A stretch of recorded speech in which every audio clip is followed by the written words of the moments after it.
اللہ کو ہم مانتے ہیں، ائمہ کرام کو، لیکن تمہاری زبان سے ان کے ایمان کا انکار ہوتا ہے جو تب جنت میں جائیں گے جب فیصلے ہوں گے۔ نہیں، وہ آج بھی جنت میں ہیں۔ ابو بکر آج بھی جنت میں ہے، عمر آج بھی جنت میں ہے۔ جہاں میرے آقا سوئے ہیں، جہاں ابو بکر و عمر سوئے ہیں، وہ ٹکڑا جنت کا ٹکڑا ہے۔ اسلام ایمان کے دعویٰ داروں کے لیے قانون مولا و مالک نے نازل کیا، اگر وہ ایمان لائیں جیسے اصحاب رسول ایمان لائے۔ بیٹا کہتا ہے بابا تلوار اٹھی تھی، تیرا سر نیچے آیا تھا، باپ سمجھ کے چھوڑ دیا تھا۔ بابا جواب میں کہتے ہیں بیٹا خوش قسمتی ہے تیری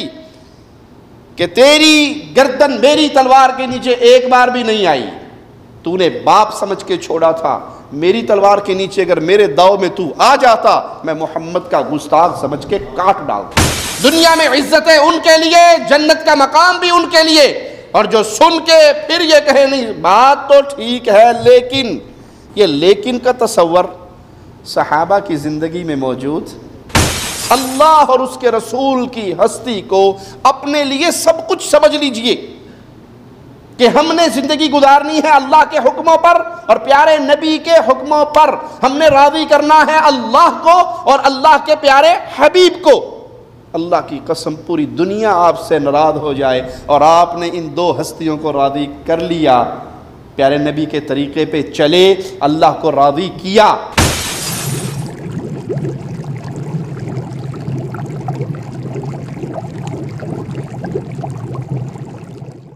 السلام علیکم ورحمۃ اللہ وبرکاتہ۔ ان الحمد للہ نحمده ونستعینه ونستغفره ونعوذ باللہ من شرور انفسنا ومن سیئات اعمالنا، من يهده الله فلا مضل له ومن يضلل فلا هادي له، اشہد ان لا الہ الا اللہ وحدہ لا شریک له واشہد ان محمدا عبدہ ورسولہ، اما بعد فإن خير الحديث كتاب الله وخير الهدي هدي محمد صلى الله عليه وسلم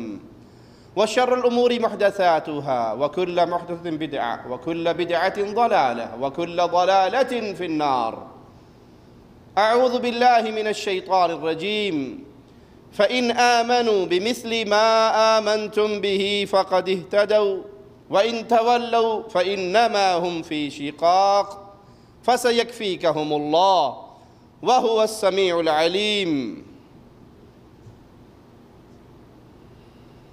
دین اسلام اللہ مالک کی طرف سے بھیجا ہوا آخری دین، جو آخری نبی جناب محمد الرسول اللہ صلی اللہ علیہ وسلم پر نازل ہوا، اس دین کو سب سے پہلے سننے والے، عمل کرنے والے اپنے سینوں سے لگا کر اپنے گھروں کو، اپنے شہروں کو اور پھر پوری دنیا کو اسلام کی دعوت دینے کے لیے اپنے گھر سے نکلنے والی پہلی جماعت وہ محمد الرسول اللہ صلی اللہ علیہ وسلم کے پیارے اصحاب کی جماعت ہے۔ صحابہ وہ عظیم ہستیاں ہیں جنہوں نے اس دین کو خود پیارے حبیب کے میٹھے لبوں سے لیا، اپنے سینوں کو منور کیا، اس پہ عمل کیا۔ قرآن نازل ہوتا اور پیارے حبیب کے پیارے صحابہ اس نازل ہونے والے احکامات پہ عمل کر کے دکھاتے۔ ادھر آیات کا نزول ہوتا، ادھر ان کی گردنیں جھکتی، خود عمل کیا، اپنے گھر والوں کو اس کی دعوت دی، اپنی قوم قبیلے کو دعوت دی، اور پھر اس پیغام کو پوری دنیا میں پھیلانے کے لیے اپنے گھروں سے نکلے۔ یہ صحابہ کی جماعت، ان کا ایمان اللہ کو اتنا پسند آیا، دین اسلام کے لیے ان کی کوششیں اللہ کے ہاں اتنی مقبول ہوئیں کہ اللہ نے جماعت صحابہ کو معیار حق قرار دیا۔ اب قیامت کی دیواروں تک حق تلاش کرنا ہے، معیار حق کو دیکھنے کا پیمانہ وہ ہمارے لیے پیارے نبی صلی اللہ علیہ وسلم کے پیارے صحابہ کی جماعت ہے۔ جو ان سے باہر نکلے گا وہ حق سے باہر ہوگا، وہ حق سے محروم ہوگا، اور جو ان کے فہم کے مطابق دین کو سیکھے گا وہ اس دین کو سیکھ رہا ہے جو مصطفیٰ کے مبارک پاکیزہ طیب طاہر دل پہ نازل ہوا۔ دشمنان اسلام اصل میں دشمنان اسلام ہے، ان کی دشمنی اسلام سے ہے، ان کی دشمنی قرآن سے ہے، ان کی دشمنی عقیدہ توحید سے ہے، ان کی دشمنی اس پیغام سے ہے جو پیغام جناب محمد الرسول اللہ صلی اللہ علیہ وسلم لے کر آئے، لیکن چونکہ انہوں نے لبادہ اسلام کا ہی اوڑھا ہوا ہے، چولا اسلام کا پہنا ہوا ہے،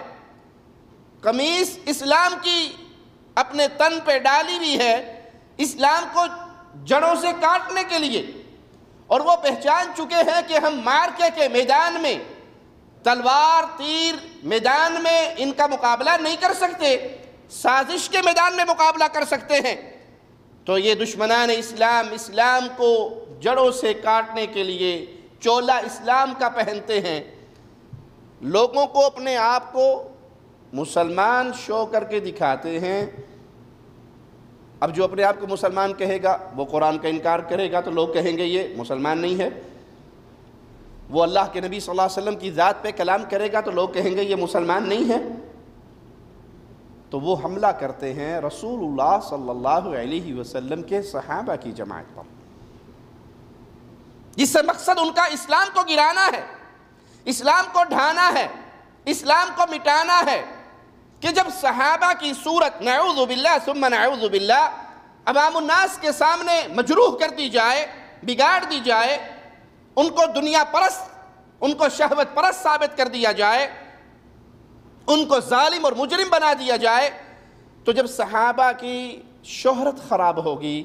تو اس دین کی شہرت کیسے بچے گی جو صحابہ کے ذریعے پھیلا؟ تو اصل دشمن دین کے ہیں، اصل دشمن قرآن کے ہیں، اصل دشمن اسلام کے ہیں، لیکن صحابہ کے خلاف زبان اس لیے دراز کرتے ہیں کیوں کہ اس جماعت کو جب انہوں نے بدنام کرنے میں کامیاب ہو گئے تو اسلام کو بدنام کرنے میں کامیاب ہو جائیں گے۔ آئیے ہم اللہ کی توفیق سے، اللہ کے فضل سے اور اللہ سے دعا کرتے ہوئے کہ اے اللہ ہمیں حق کہنے، سننے، عمل کرنے اور آگے پھیلانے کی توفیق عطا فرما۔ صحابہ کرام کی شان، صحابہ کی عظمت، صحابہ کا مقام قرآن میں کیا بیان ہوا ہے، احادیث میں کیا بیان ہوا ہے، اور صحابہ کے درمیان اگر آپس میں کوئی اختلافات ہوئے ہیں اس کی حیثیت کیا ہے، اس پورے سلسلے کو اللہ کی توفیق سے آج شروع کر رہے ہیں، اللہ سے دعا کرتے ہوئے کہ اللہ قیامت کے دن ہم تیرے پیارے حبیب کے سامنے کھڑے ہو کر کہہ سکیں اے اللہ کے پیارے نبی صلی اللہ علیہ وسلم، جھولی میں کوئی خاص نیکی تو نہیں ہے، لیکن جن سے آپ پیار کرتے رہے ہم زندگی بھر ان کی عزت کا دفاع کرتے رہے، جو زندگی میں آپ کے ساتھ رہے، جو سونے میں آپ کے ساتھ رہے، جو جنت میں آپ کے ساتھ رہے۔ کوئی کہتا فلاں جنتی ہے، فلاں جنتی ہے، فلاں جنتی ہے، ہم مانتے ہیں اہل جنت کو، ہم مانتے ہیں اولیاء اللہ کو، ہم مانتے ہیں ائمہ کرام کو، لیکن تمہاری زبان سے ان کے ایمان کا انکار ہوتا ہے جو تب جنت میں جائیں گے جب فیصلے ہوں گے، نہیں، وہ آج بھی جنت میں ہیں، ابو بکر آج بھی جنت میں ہے، عمر آج بھی جنت میں ہے، جہاں میرے آقا سوئے ہیں، جہاں ابو بکر و عمر سوئے ہیں وہ ٹکڑا جنت کا ٹکڑا ہے، آج بھی جنت میں ہیں، زندہ تھے پیارے نبی کے ساتھ تو پیارے حبیب کہا کرتے تھے ابو بکر جنتی، عمر جنتی، عثمان جنتی، علی جنتی، آپ جنت کا ٹکٹ ان کی جیب میں ڈالا کرتے تھے، اور موت کی گھڑی بھی قریب آئی تو غم یہی تھا فاروق اعظم کو، عبداللہ جاؤ عائشہ کو سلام کہو، اور اسے کہنا جی چاہتا ہے جہاں میرے آقا سوئے ہیں، جہاں ابو بکر سوئے ہیں، مجھے بھی ان کا پڑوس مل جائے۔